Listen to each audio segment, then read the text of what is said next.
السلام علیکم دوستو، آج ہم آپ کو ایک ایسے تاریخی سفر پر لے کر جا رہے ہیں جو برصغیر پاک و ہند کی ہزاروں سال پر محیط داستان سناتا ہے۔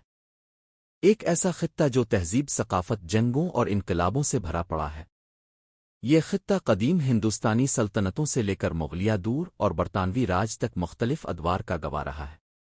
برصغیر کی تاریخ 5000 سال سے بھی زیادہ پرانی ہے۔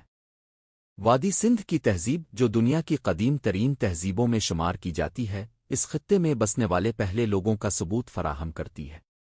موہنجو دیڑو اور ہڑپا کے آثار اس بات کے گواہ ہیں کہ یہ لوگ ایک ترقی یافتہ اور منظم معاشرے میں رہتے تھے۔ پھر آیا آریائی دور، جس میں ویدک تہذیب پروان چڑھی۔ یہ دور مذہبی کتابوں، فلسفے اور سماجی ڈھانچے کے لحاظ سے بہت اہم تھا۔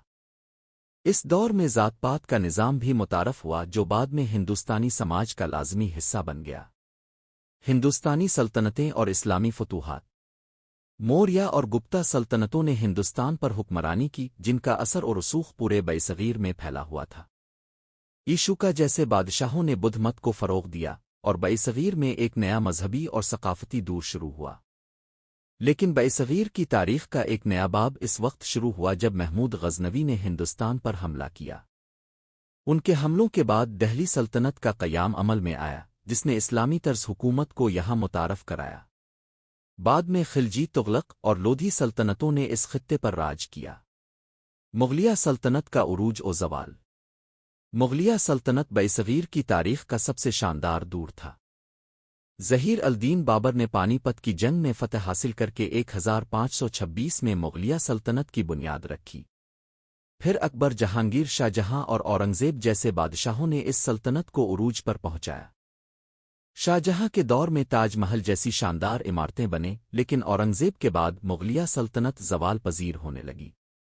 1857 کی جنگ آزادی کے بعد یہ سلطنت مکمل طور پر ختم ہو گئی اور برطانوی راج نے برصغیر پر قبضہ کر لیا۔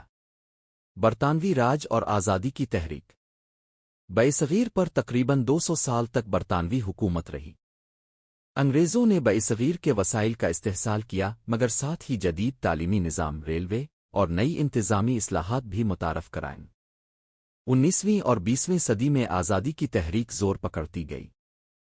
1947 میں قائد اعظم محمد علی جناح کی قیادت میں پاکستان وجود میں آیا اور برصغیر تقسیم ہو گیا۔ یہ آزادی لاکھوں قربانیوں کا نتیجہ تھی۔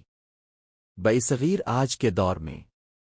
آج برصغیر 3 ممالک، پاکستان، بھارت اور بنگلہ دیش میں تقسیم ہو چکا ہے۔ ان ممالک کی تاریخ ایک دوسرے سے جڑی ہوئی ہے اور یہ خطہ آج بھی دنیا کی سیاست، معیشت اور ثقافت میں اہم مقام رکھتا ہے۔ دوستو، برصغیر کی تاریخ ہمیں سکھاتی ہے کہ یہ خطہ ہمیشہ تبدیلیوں اور انقلابات سے گزرتا رہا ہے۔ اگر ہم اپنے ماضی کو سمجھیں گے تو اپنے مستقبل کو بہتر بنا سکیں گے۔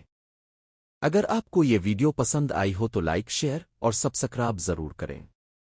ہمیں اپنی رائے کمنٹس میں ضرور بتائیں کہ برصغیر کی تاریخ کے کس پہلو پر آپ مزید ویڈیوز دیکھنا چاہتے ہیں۔ اللہ حافظ۔